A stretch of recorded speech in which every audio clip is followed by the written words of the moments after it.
All right, we're live now. All our tags are set up? Yeah. Awesome.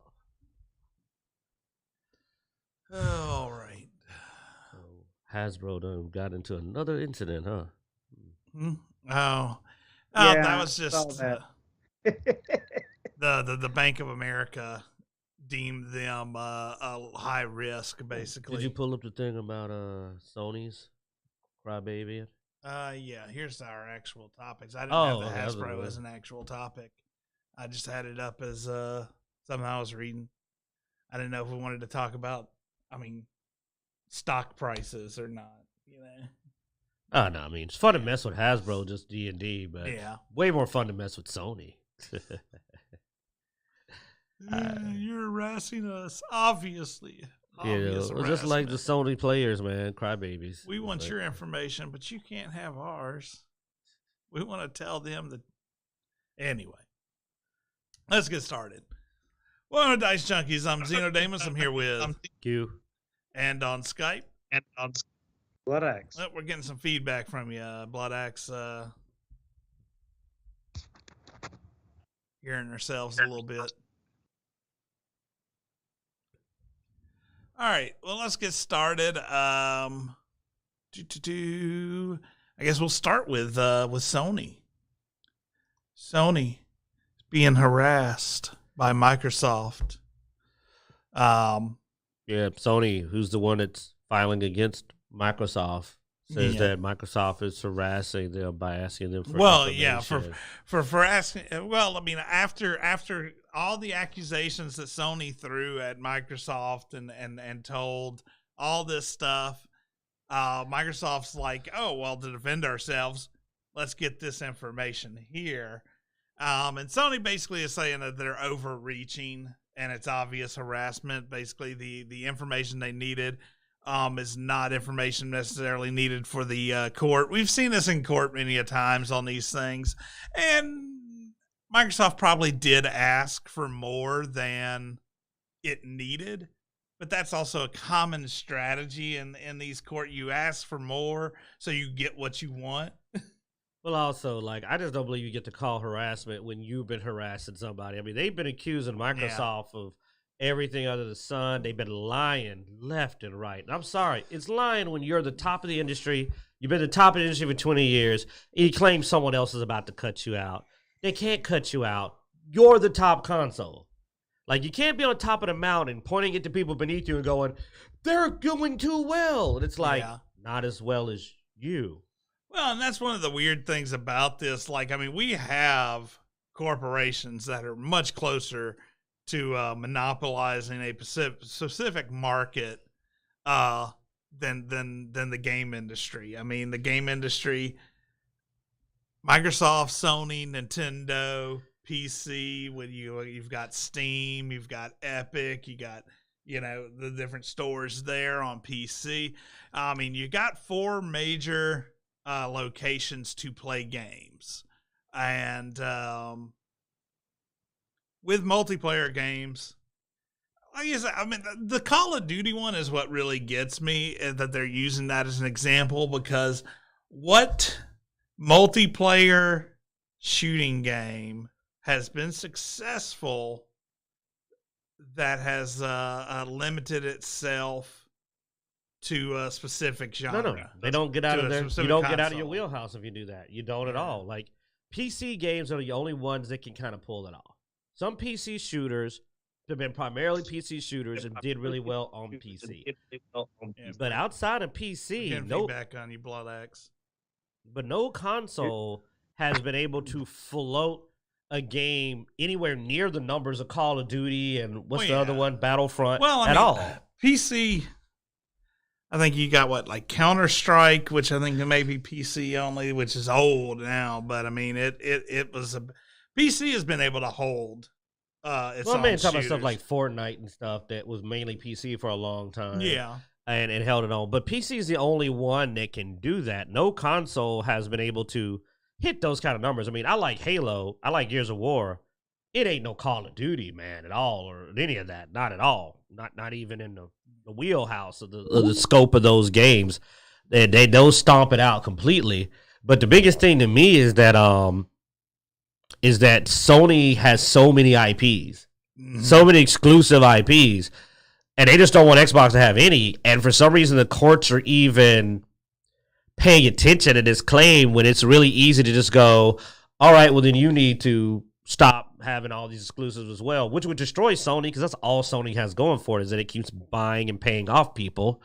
I mean, Yeah. usually when a game goes multi-console, the Xbox one is the one people want to play repeatedly. Like if you're not a PlayStation main or you have multiple consoles, people tend to lean toward it, which is why Sony does that. But like you can't sit up here and it's the pot calling the kettle black, except that the kettle ain't even black. You know what I'm saying? And you're just like, huh? You're calling the guys you're beating the crap out of in the console wars like you are the top dog. You're calling them, they're controlling the industry. And it's like, no, it's you. It's been you. They still have games. What was it? We were reviewing, if you watch some of our old videos, there were new games coming out that are already like PlayStation exclusive from companies not owned by PlayStation, which means PlayStation went to that company and said, here's money, don't put this out on Xbox. Yeah. But they don't want that back. They don't want what they're given because they're punks. They want to do the dirty, and then they don't want to pay the price for that, which is that Microsoft might cut them out. Yeah. So to me, I personally was of the opinion at first that I'm like, Microsoft should not make games console exclusive. Make all the money you can off of it. But now I'm kind of going like, you know what? Screw PlayStation. Don't let their people play the games. I don't normally feel that way, but this is just so stupid. And now they're claiming harassment. All the stuff they've said about somebody, and now they're claiming. It's like that famous clip of the person that's throwing mud at people and calling them all kind of names, and when they throw mud back, they go, harassment, harassment. It's like you were doing that first. They sling all this mud, but they get a little dirt on the shoe, and now they're crying. It's like you started a nasty battle. You made so many allegations, unfounded. I mean, Microsoft has said repeatedly, we're not going to go exclusive. Sony is literally going, you're lying. And it's like, you can't say that. You can't prove that. That's not something. They even offered to sign deals. Remember, they said, okay, look, we'll sign a deal with you to guarantee you'll get the game. Sony's like, we refuse to sign it. It's like, well, you can't say we're cutting you out if you won't sign the deal. We're willing to sign a deal with you saying we'll put the game out on your console for this period of time, guaranteed. You're refusing to sign the deal, then claiming we're trying to cut you out. That's like I'm trying to give food to somebody that's hungry, and he's claiming I'm starving to death. And I'm like, dude, here's some food. Nah, man, get that away from me. He won't feed me. I got it. It's just the most childish, inane. I mean, you know what? I'll finish this and let y'all talk. I'm not surprised they moved the headquarters to California, because clearly they got the California attitude, because this is some old crybaby punk stuff. There you go. You just one of the largest states in the U.S. You just lost us all our viewers. You called them. Ain't nobody living in California. Everybody worth a day moved out of California already. They all moved to Texas. Texas, big TX. Oh God. Born and raised. All right. Yeah. No. I mean, obviously, it's just. I mean, it's just these tactics, and this is just another sign of why I really don't care for Sony and their attitude. I'm glad I moved over to Xbox, and I'm gonna leave it at that. You got anything, Bloodaxe? Welcome back, by the way. Well, let's see if my audio is fixed. Yeah, it sounds like your audio is fine. The biggest problem wasn't that you were having the feedback was us coming through your microphone, so it was echoing. But you're welcome good to this behind the scenes. Yeah, you're good now. You see how the magic is made. Well, by Skype needed an update apparently, so I think that fixed the problem. But no, it is the same song, different dance when it comes to Sony and their stuff. And I've never really enjoyed the PlayStation. I had like a PS2 that I bought from our friend Flynn, just so I could play Soul Calibur 3. And other than that, I've never. The controllers are wonky. And to be honest, just the games that are specific to consoles, I enjoy the Xbox games. And the only one from Sony even piqued my interest was God of War.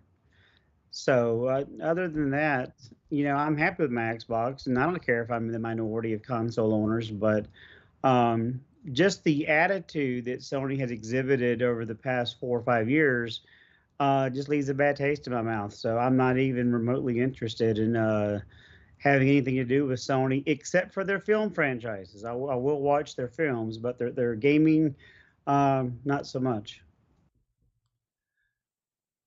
All right. I guess we'll move on to the next topic then, because I think we're Sony'd out.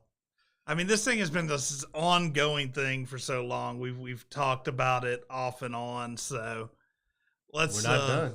Yeah, no. I mean, obviously we're not done. The court case continues, and we'll see what happens. I actually did see an article that people were like saying that it was basically a threat from Xbox, because it was like the current CEO of Blizzard Activision, Chepok or whatever, what's his name, Bob Chapek.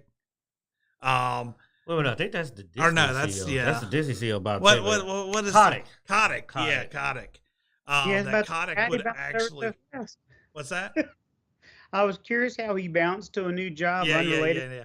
Now, Kotick, there was an article that came out where Kotick said if the deal fell through, he would stay as CEO. And everybody was like, oh, guess we got to let the deal go through. Yeah, that guy's got to, woo. Yeah. Please, for the safety of the employees, let Kotick go. Don't do this to them.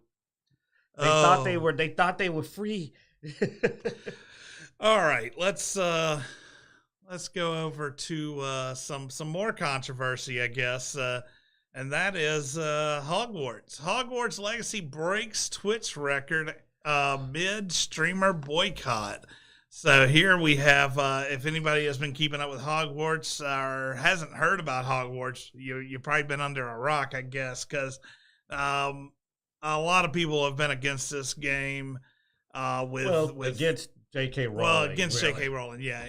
And thus this game, and they've gone pretty far in it. Apparently there are sites out there that tell people who are the evil people that are currently streaming the game, and that the people streaming the game, should be boycotted and all this stuff. They harassed one streamer so bad his girlfriend was crying. I mean, they are ugly, nasty people.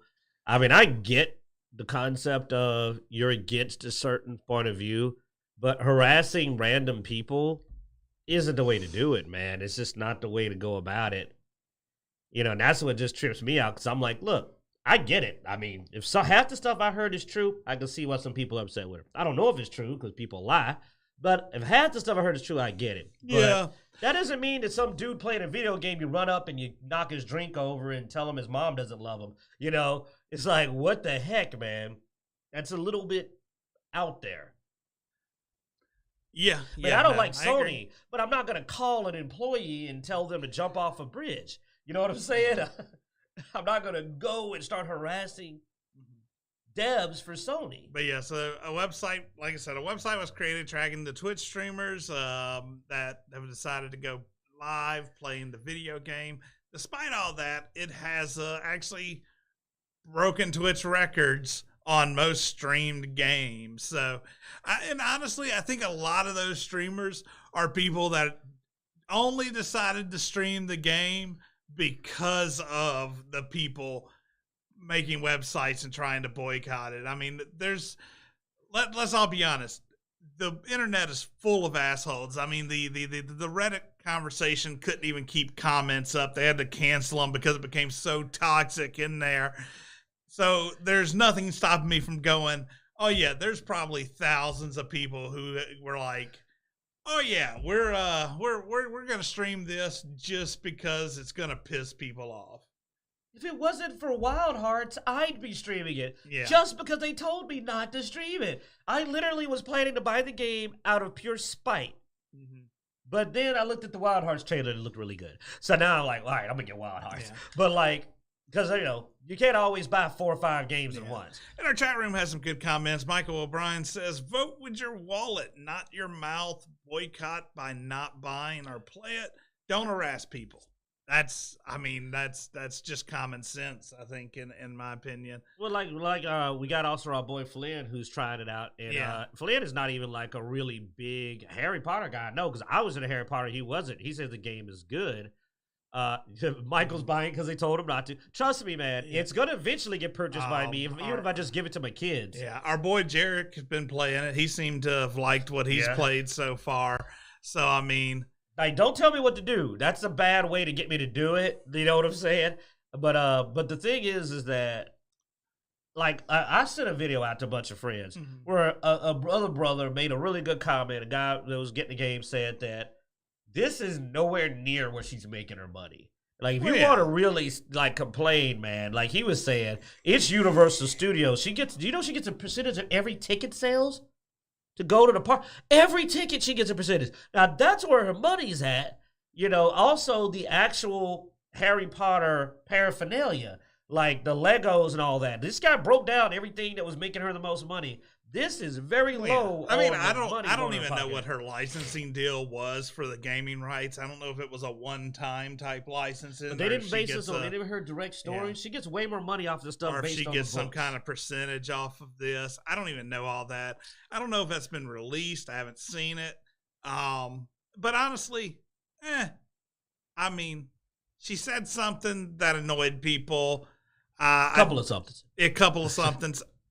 I don't really get into people's personal life too much when it comes to that type of stuff. Like, unless it's just blatant in my face, all over the place, I don't know. It's the difference to me between you said something you don't like and you're like an activist. You're out there like if you're marching the streets with the do something terrible to insert group, I'm going to be like, somebody needs to stop her. But if you're just saying stupid crap, then I'm going to treat you like I do Kanye. There was also, I'll listen to your music, but there was also no laws broken. There was no call to violence, anything like that. She had an opinion that not everybody agreed with, but guess what? Everybody has an opinion that not everybody agrees with. And we sort of need to just get over that shit sometimes. I don't know, man. Anyway, I'm not going to get it all in the middle of that. The whole point of this is, Hogwarts. It didn't work. The boycott didn't work. It didn't work. In fact, I think that somebody pointed out probably the most vicious take I've seen on this. Somebody said, "But dude, this is." Well, let me finish. This is good. No, this makes sense. This is a guy who does a lot of games, and he said this is a single player game. He said if they had not raised heck, it would have came and gone. Yeah, like every single player game does. Talking to your mic, man. Oh, I thought you said out. Now you said now I'm not talking. Well, no, talk. Every time you turn your head, it changes the volume of the mic. Up and down we go. But no, basically, he brought up a good point that single-player games do not stay in the limelight for long. Hogwarts is getting the attention it's getting because it got attacked so hard. Because people raised so much heck. I've looked at every video of people streaming because I'm just shocked they're doing it. One of my guy I watch cartoons, really great guy, like him. I happen to know him to be a pretty popular and open-minded guy. Playing a game. I'm worried for him. I'm worried they're going to come after him because I'm like, well, I know he's not pro whatever that stuff J.K. Rowling said, but people are not being rational. So I'm actually fearing for people I know that are streaming the game. See, I'm not big enough. You can't do that to me. I'm broke. But, like, he's making money, so I'm worried they're going to mess with his money. You know what I'm saying? Yeah, I like Flint. She's human, like it or not. But, yeah. And that's the thing. Like I said, I'm not going to get into J.K. Rowling. My point is, the game is apparently good. And just what I was going to say back earlier was you were talking about this probably caused more people to play it. And that's true. I mean, we saw that with Velma. Everybody talks how bad the Velma cartoon show was. And it has horrible, horrible ratings. But it may get a new season because the views were way out there. Why were the views way out there? Because it was controversial and it got horrible, horrible ratings and everybody was talking about it. So by causing a controversy, you actually increase the sales, increase the interest in something, and that's how this thing just broke a record. And the greatest sin, this is going to be a niche game for Hogwarts fans. but they broke it into this big thing that it probably would have been bought by only the hardest core Hogwarts fans because all the other games kind of sucked. Hogwarts has not been known for having good games, except maybe some of the Lego games. So it was like, I didn't expect it to be good. I thought it was going to be another crappy Hogwarts game, like another Harry Potter knockoff game. And they brought so much attention to it, and now the worst thing that can happen has happened for the people is that it's actually good. I'll be honest. I probably would have not paid any attention to Hogwarts Legacy if it wasn't because of the controversy. Because I'm not a big Harry Potter fan. Like, I watched the movies. I've read the books. It was good, but I don't care what house I'm in or any of that stuff. I'm not going into any of the lore, you know. I mean, there are people who are big fans of this, and this was probably going to be their main audience, their main people who were going to buy and stream and all that. The dedicated fan base. Yeah, it was a dedicated fan base. But by causing a controversy, they created new fans, which is sort of great. I don't know. I mean, they created interest, which caused the game. Because that's the thing. If it wasn't so controversial, it wouldn't be being streamed as much because not many people were going to watch it. Yeah. Not many people are going to watch somebody play Hogwarts Legacy, but now everybody's watching it. I'm watching it. And, dude, I'm a Harry Potter fan, but the video games to me have been terrible. Yeah. I had very low expectations. Like, I despise Velma. Like, but the fact, I mean, it is amusing to see that it ended up being a popular show because of the controversy. Like, controversy, which, I mean, you see this all the time, dude. There are YouTubers that really shouldn't be YouTubers, but they got caught up in a controversy, and that's how they ended up getting their famous, big YouTuber base. Like, I almost want to just do, purposely almost do something. No, you don't. You won't let me. I've tried. I know. I've tried very times to get us in trouble. You won't let me. Because it's a crapshoot, man. You could win, but you could also get wiped out because of it. So, yeah. I fear nothing.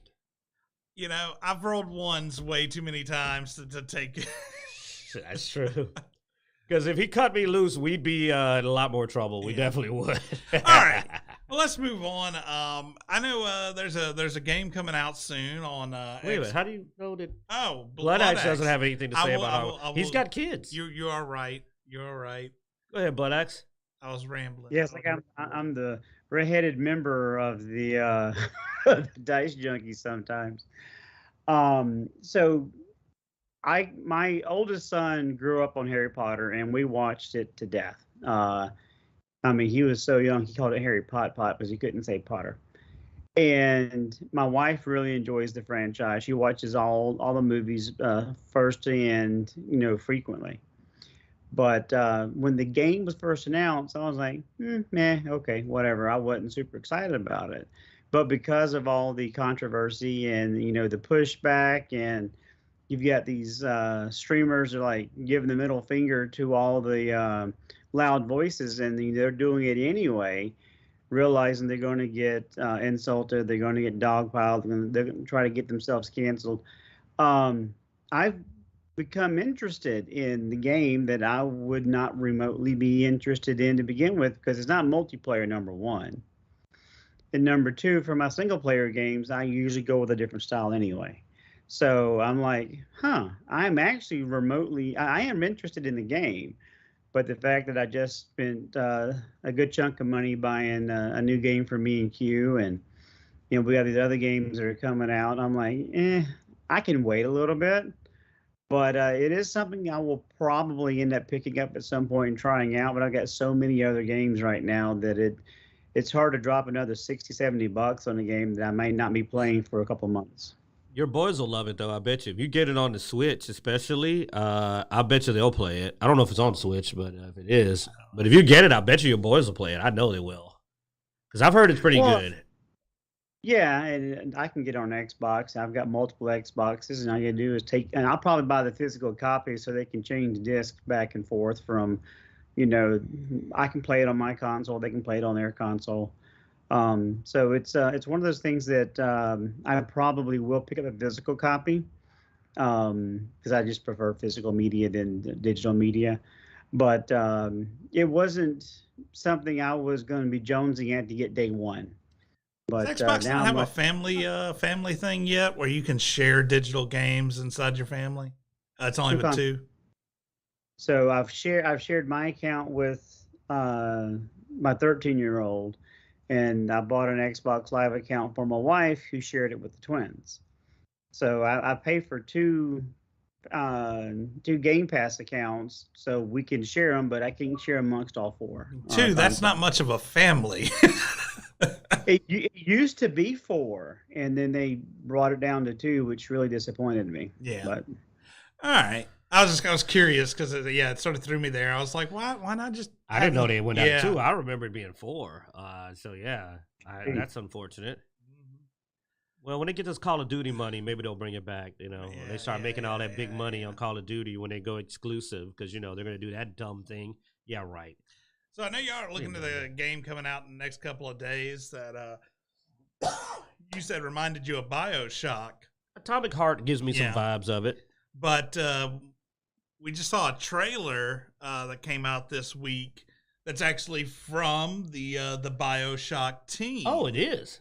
Yeah. That's why it looks so much. Wow. So Judas got his first real look this week from the BioShock creator, Ken Levine, and the games, let's see. I didn't even know that. I kept saying it reminded they me. mentioned it last year, I guess, at the Game Awards. But the trailer is really good. Let's see. But anyway, the Game Awards, so this trailer came from last year, but I mean, it just came back into the limelight because its release date is March 2025, which is a long ways away. But after watching the trailer, man, I'm just like, oh, that's going to hurt because this trailer, I mean, it looked good. Well, it looks good for now, but by 2025, geez. Yeah. That's one of those release dates so far out, your game's going to be out of date. But Judas, if you haven't checked it out and you like BioShock type stuff, man, it is very BioShock. Yeah, Atomic Heart just gave me a bit of that vibe, but this looks like BioShock in space, to a T. But then the 2-year wait time, just hurts. The 2-year wait time hurts. Yeah, we're gonna forget about it by then. We probably will. We're gonna be playing that Starfield DLC by then. Like, hey man, the latest DLC. Yeah, the Starfield. Oh, DLC, hopefully. Yeah. But this is a new game that's been added to my radar of games to sort of keep an eye out on. Once we see some more feedback from it, but it looks good, man. It looks good. I mean, other than I know the character models are a little off-putting, but I mean, has that that's so BioShock. Just that green glow is very reminiscent. And the powers and the sense of humor and style. It's very BioShocky. And I mean, the posters. I mean, that's a very BioShocky type art. But yeah, dude, this looks good. I mean, damn. I'll be honest. When it came onto my radar, I missed the release date, so I'm sort of over here cramping a little bit over the fact that it's 2 years away. Because I will say the graphics are good, but I don't know. I don't know in 2 years. That's gonna be rough. There's a comment I want to make. He won't let me make about the main character though. But yeah, Judas. I mean, dude, I'm interested. What do you think, Bloodaxe? Have you seen this? No, I haven't. But my first question is, does he come with a pouch of silver? But no, I haven't seen it. But anything from the BioShock team except for Infinite always catches my attention because BioShock. I don't think Infinite was the BioShock team. I think that was. Okay. That didn't feel like Infinite. Yeah. I mean, Infinite didn't feel like BioShock. You're right, Bloodaxe. But I mean, BioShock 1 was phenomenal. It was, in my opinion, kind of one of those surprise games I didn't expect to be as good as it was. And the second one just took it even further. And so both of them were a lot of fun to play. But this single player game most likely will be a game I will pick up probably. unless the reviews are just absolutely in the toilet. But if it's multiplayer, me and Q will get it day one. Yeah. So, Yeah, I'm pretty sure this is definitely Single single player. This is uh, it's in the BioShock theme there, but definitely, like I said, worth keeping an eye out for. And I'm really hoping that it turns out good. I mean, I've enjoyed BioShock, and just to see that similar style of art and gameplay will be fun to do. Oh yeah, I mean this is a case of a game I'm definitely going to snap up. If it doesn't get postponed like so many other games, and by the time we end up getting it, or we have our arthritis to the point we can't. I think it's going to be or it pulls a Duke Nukem where it ends up literally being outdated by the time it comes out. Like they waited so long, and it's like, we're already in virtual reality. You know what I'm saying? Because 2025, 2 years, the technology's definitely going to change, man. It's kind of the way this works. You know what I'm saying? That feels like that is way too far out. But I mean, at the same time, I'd rather it come out good than crap. You don't want another Callisto Protocol scenario. So, but anyway, that was just a quick mention, and we'll move over to Nintendo Direct. Nintendo Direct had some interesting releases, but also caused a little bit of drama as a university student asked Professor to cancel class due to today's, at that time it was that day's Nintendo Direct with an email containing a perceived vague threat. So basically what this boils down to is he didn't name why he wanted the class to be out, but he asked for class to be out for the good of mankind. And didn't mention that it was a joke, a bad joke about the Nintendo Direct, and ended up causing the campus to have increased security and unrest. I pointed out that it's very rare that people that are going to do something actually warn you. Unfortunately, the tragedy of it is that these things happen unexpectedly. But yeah, so watch how you word your emails, people. But on the Nintendo Direct, there were some interesting things that did get announced there. I'm gonna focus on the stuff that is multi-console, not just Nintendo only. Well, our only Nintendo guy is Bloodaxe. So. Yeah. But one of the cool things, and this is one of the things that we brought to Bloodaxe because we knew he was a Dead Cells fan. But honestly, I'm not a big. I haven't really. I picked it up for a second, didn't really care for it, but this makes me want to pick Dead Cells back up. And that is this new DLC, Castlevania DLC. It is amazing looking. So if you're not familiar with Dead Cells, it's one of the roguelike games where you go through and you side scroller. But it for a Castlevania theme, it works so well.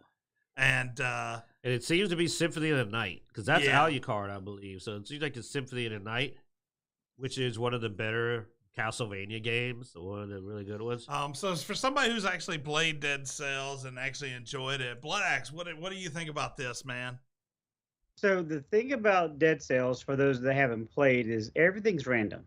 The rooms are random. The equipment is random. The only thing not random is the enemies. And it took me a minute to finally beat the first one, the first level. And now I'm up to stem cell level 3. And now the later enemies are popping up sooner, and you get tougher enemies. And so it's really chaotic and fast paced. But it is a side scroller, and it basically tests your reflexes. The thing that I'm curious about is I own all the DLC that's currently out for Dead Cells, and you have to progress so far in the story to be able to play that DLC. You don't just pick up and start on Fatal Falls. You have to advance to it. So I'm curious how they're going to do Castlevania. Is it going to be something from the beginning, or do you have to advance through like the second or third major boss to be able to get to that content? another thing that Q brought up when we were discussing it before the show is the equipment that you find, the cross, the holy water, the whip, and all that. Is that just in the Castlevania area, or is it throughout the game? My expectation is once you find the recipe and you successfully turn it in, you should be able to find it anywhere on from the first level to the end, or even in the shops. That's my expectation, but it would be crappy of them to make it only in the Castlevania DLC area to be able to find that new equipment. Because any of us that play Castlevania knows, how to use holy water, the boomerang, and all that kind of stuff. And the whip looks really tight because it does have reach, and that's one of my complaints about the melee weapons is normally you have to be on top of somebody, but having that little bit of reach to give you a little bit of space to be able to dodge and stuff, I think would be something I would try to work out with, as opposed to normally using my range builds. But it's March 6th is the release date, and I'll probably buy it the day it comes out. I've already re-downloaded all the DLC and Dead Cell's main game, and I got to practice a little bit because it's been about a year since I played, so I'm kind of rusty. But no, I'm stoked. As the biggest Castlevania fan and played even the Lords of Shadow 1 and 2, I'm excited about it. I won't claim to be bigger than you, but I am a huge Castlevania fan. Played a lot of the Game Boys as well as all the console ones.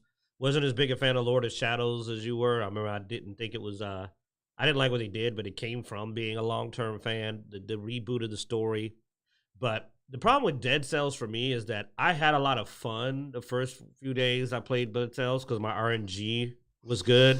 But when I got that bad RNG and I went like almost 20 goes in a row with none of the weapons I like coming up, I mean, just really bad luck, I ended up quitting the game. And that's not a thing against the game. It's a roguelike. I knew what it was like. It's just that my RNG luck is not Bloodaxe's RNG luck.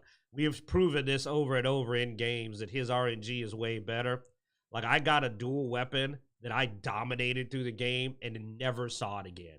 For like 3 days straight, it did not pop up. And I was just like, okay, screw it. I was just done. I was like, I'm done, man. I can't find a weapon. I got ticked off.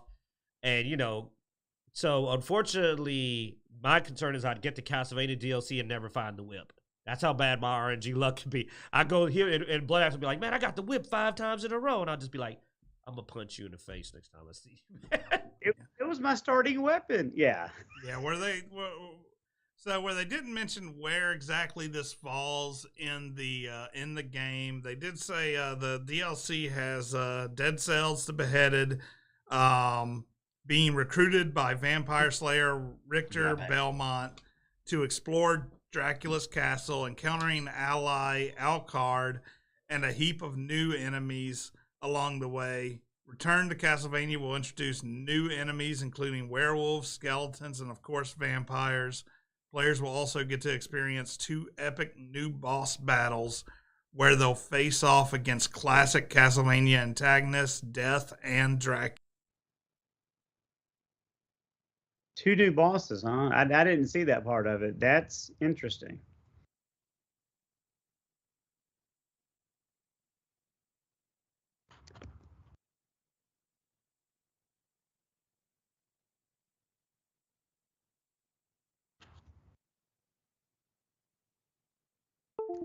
For $10 on PC, Nintendo Switch, PlayStation, and Xbox. As well as there'll be a bundle if you don't already own Dead Cells. That will be $21. So,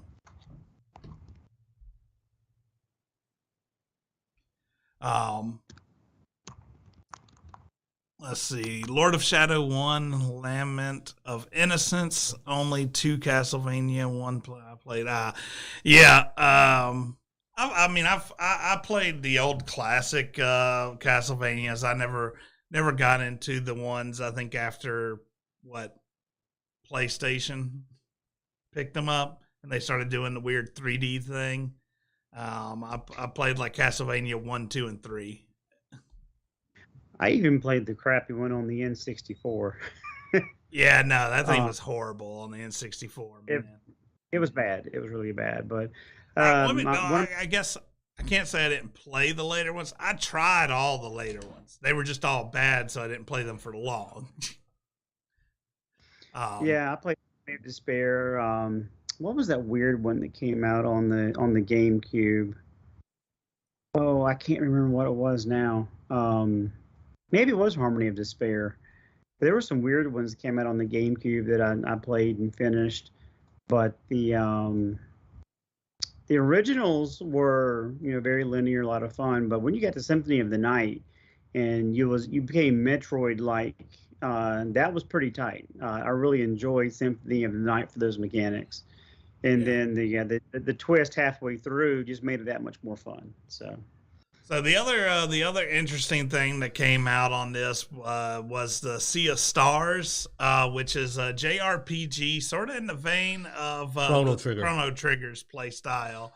So that one should be interesting as well, which I think they actually mentioned Chrono Trigger when the composer for Chrono Trigger worked on it, but it has a very Chrono Trigger like combat system and art style. And dude, I'm an old school RPGer, and there is the guest composer, but they clearly styled this game after Chrono Trigger. Like you see where they're standing there. There's scenes where they're in the different positions in the fight, like in Chrono Trigger. Like you see they're in the middle.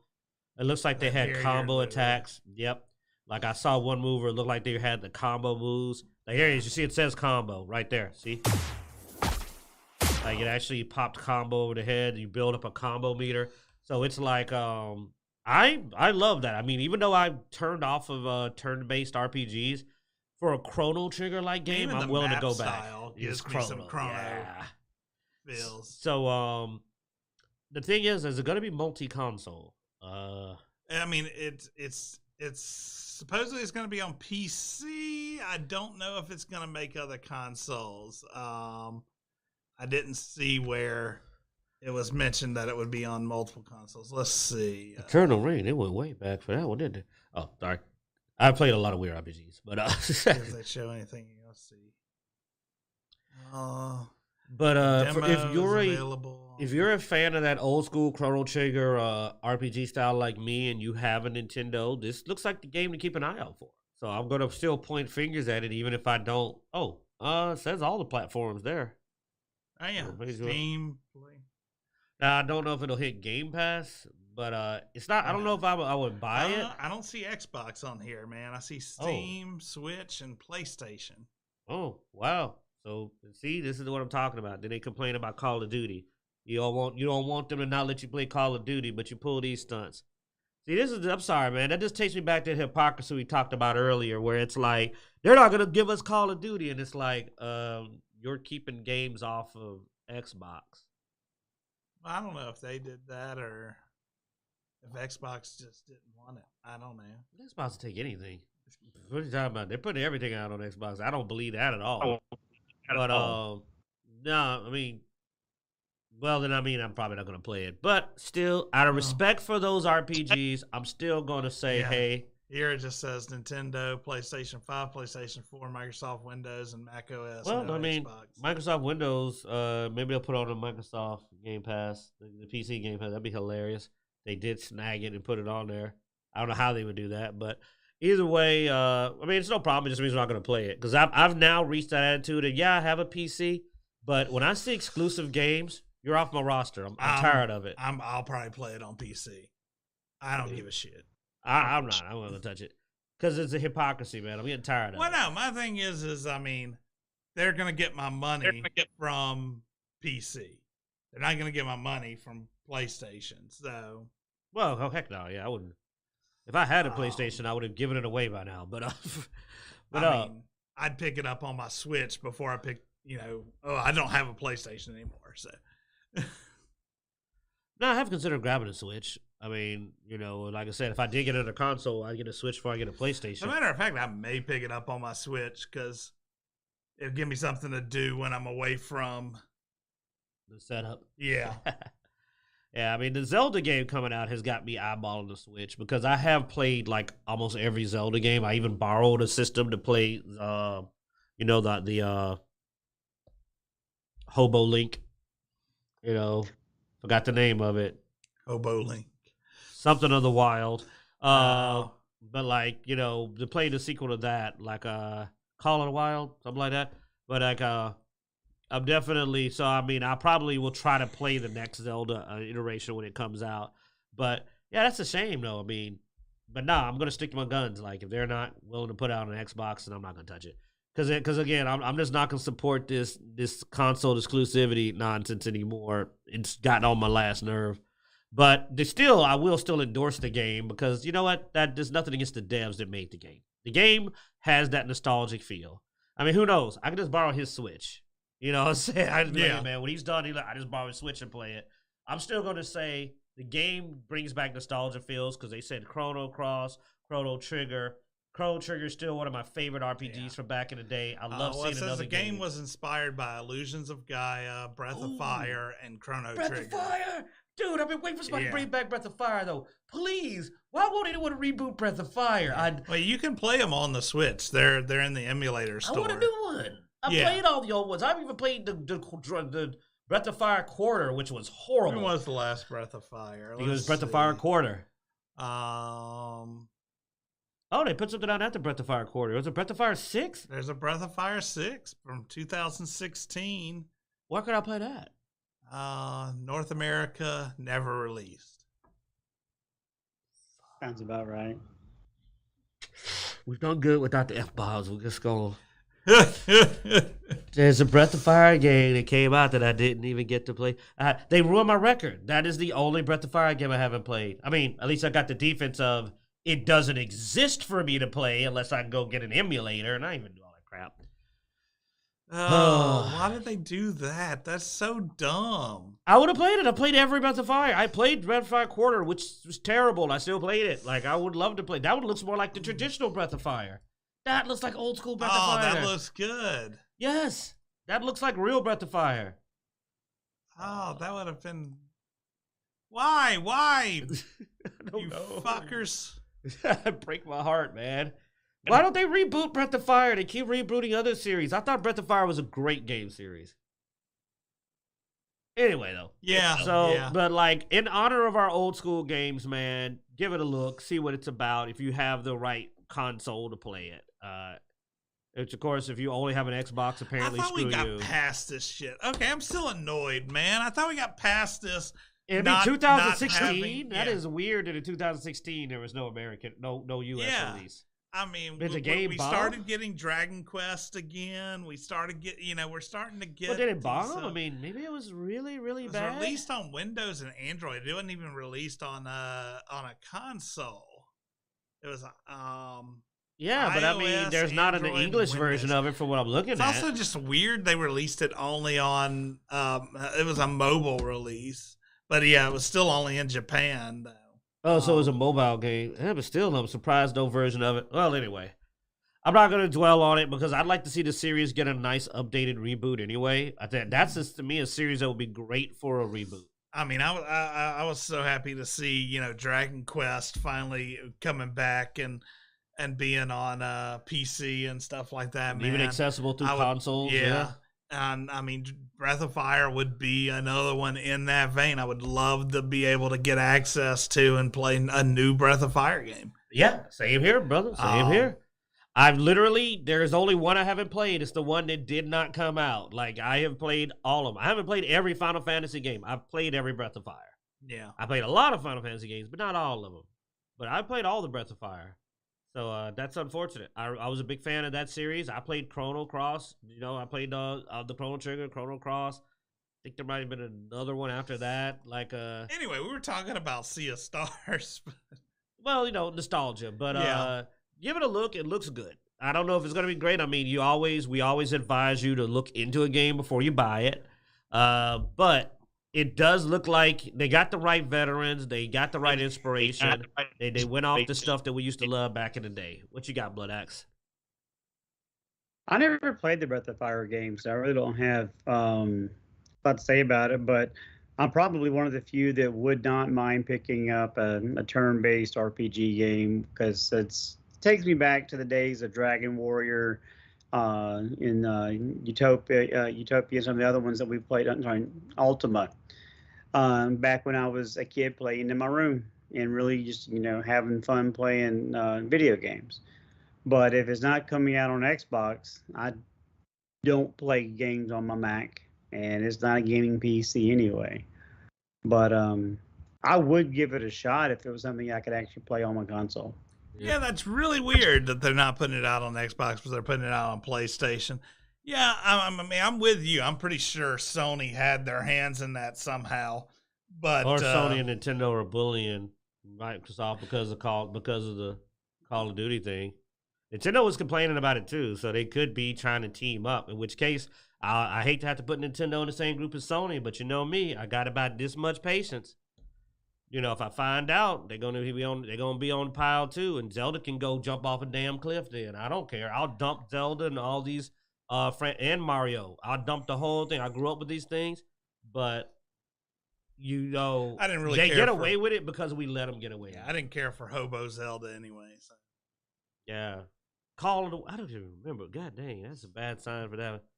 It ain't no Ocarina of Time. That's all I'm saying. Like there was no Twilight Princess. Now that was a good game. Breath of the Wild. Last Breath of the Wild. Gasp of the Wild.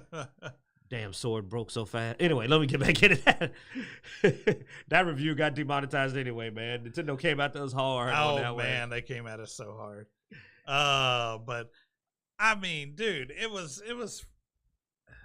I will not ever review another Nintendo game. I mean, they're so particular about what you can show that screw them, man, when it comes to that. Oh heck no, you're not gonna see any play of their games, man. They are like, I shouldn't use that word. They're very strict, excessive in their policies toward that. They attack you just too hard. It's a shame too, because it means that you don't get to see about the game, so you don't drum up interest. Because I was enjoying Breath of the Wild. I had a few complaints, but I thought the game was fun. I stopped streaming it. Like, I didn't put out any more. I had more videos. We didn't bother posting them because it's just like, all right, screw it. What do you think of Breath of the Wild? It sucks now. Because, me, again, I get pissed. So then I was like, now I don't even like the game because they pissed me off. I bought it when I bought my Switch. It was one of the first games I actually bought. I played it for a bit. I hated it. Luckily, I had a coworker who wanted to play it and was going to go to GameStop to see if they could find a used copy. And I was like, nothing's cheap when it comes to. I was like, but hey, I don't want this anymore. So I sold it to her for a relatively cheaper than she would have gotten it if she went to GameStop. So that's right. We sold your game, Nintendo. You ain't getting nothing either. You ain't get a penny. Yeah. You're in trouble. They're gonna send them after you. Yeah, but so yeah, that's what I thought about the games. As I say this, man, Breath of Fire before Breath of the Wild. Breath of Fire. Now there's a game. Yeah, no, Breath of, dude, we gotta get off the Breath of Fire kick. But I mean, yeah, no, I was a fan back in the day. Breath of Fire 3 story was hardcore, man, and 2.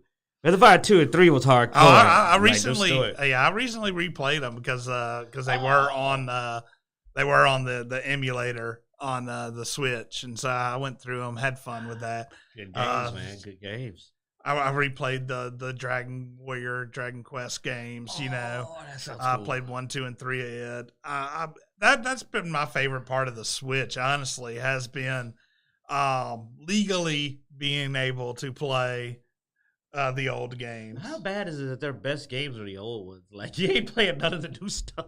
You're going back and playing the old stuff. You have no interest in the new stuff. Well, yeah, I mean, dude, even I don't know. I'm a classic NES, SNES. I mean, those days are very reminiscent. I got the Nintendo 64 emulation on mine and tried to play some of those games. I was like, the 64 age just really wasn't that Super great. Nintendo, man. Super Nintendo was their best era.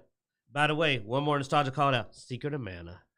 Now, what I would love to see, more Secret of Mana. I wish some of the DS games were brought over to Switch though, because there were some really good games I enjoyed on the DS. That really, I never did the DS. I mean, if you like JRPG turn-based type stuff, they had some of the best on the DS. You know, the one that I always felt I was shocked I didn't get into was Fire Emblem. Like, that is such a massive franchise. I never got into it. I mean, it still bugs me that, recently the second, what was that thing? Anyway, the second of one of the games I played on the DS actually came out on the Switch, and they still haven't put the original out, because I would love to replay the original, because I'm not a big handheld gaming person, so I usually play my Switch on my TV, and so where I really enjoyed this game, I didn't really enjoy playing on the small screen. Fantasy Story was another one that was interesting on there. There's a couple of really interesting JRPGs on the DS, and they did a Star Ocean not too long ago, but yeah, they don't seem to be as good as the OG Star Ocean though. The first couple of Star Oceans were in their own league, man. Fun games there. Like Secret of Mana and Star Ocean are ones I wouldn't mind seeing again. But yeah, so anyway, I think that's gonna wrap us up, man. I have nothing else unless we want to talk about how bad Hasbro's doing, but I think we've sort of pounded on them enough. I mean, everybody's been pounding on them. They screwed up. See, Chrono Trigger, baby. Yeah. See, it's in the top 12. Chrono Trigger. OG. Y'all don't know.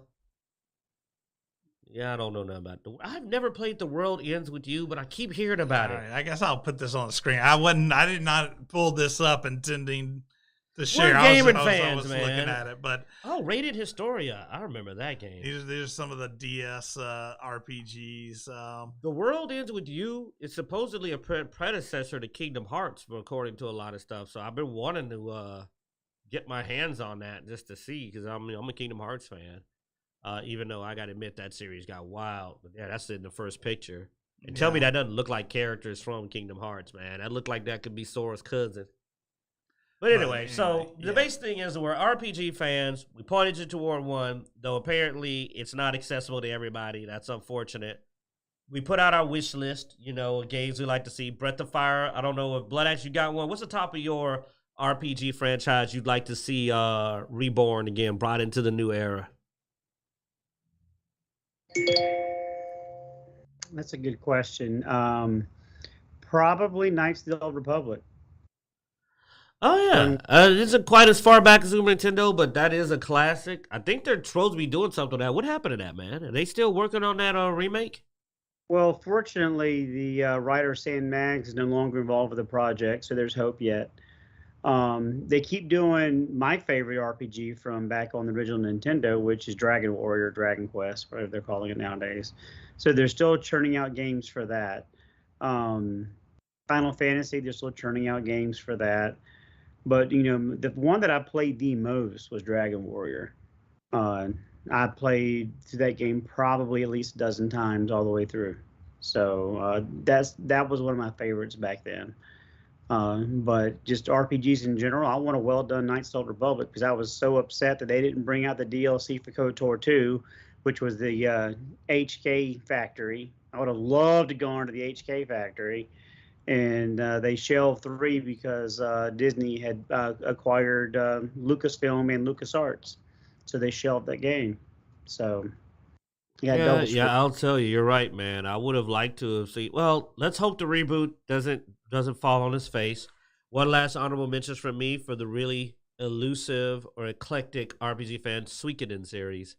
Would not mind some more Suikoden. I played a bunch of the Suikoden games. Bravely Default was the one that was only on the handheld that they didn't. I remember you talking about you were looking for the first one. Because I played the second one because it came out on Switch, and I was trying to find a way to play the first one because I left my DS also in my vehicle for like 3 years, and Mississippi weather does not allow electronics to hold up for a long time. So once I dug it out from underneath it was completely fried from the temperature changes it probably gets 100 and something degrees in the car at times. So, I'm surprised it wasn't a melted piece of plastic. Yeah, it partially was. So yeah, it's kind of like the meme from the groundhog I saw a couple of weeks ago, where the groundhog comes out and points to America. You get 6 more weeks of winter, except Mississippi, you get your weather. which is about true, because if you don't like the weather, just wait a couple minutes, it's going to change. Oh man, in the same day, yeah. But there you go. I think that's a good cover. All It's a right, little moment where we just kind of went down nostalgia road, for the games that we used to play, and just hoping that maybe they'll actually stop rebooting crap we don't want to play and will actually grab something that would be fun to see come back. We can hope. All right, guys. Thanks for watching. Be sure to check out Dicejunkies.com, where you find links everywhere we are online: Twitter, Twitch, Instagram, Facebook, all that good stuff. And be sure to hit that notification bell and subscribe button on YouTube so you can catch everything we do here in the future. I think we're gonna, we may or may not. We're trying to work with something with the film festival coming up, so we may have some interviews and stuff coming up with some independent film artists. So keep an eye out on YouTube for that. And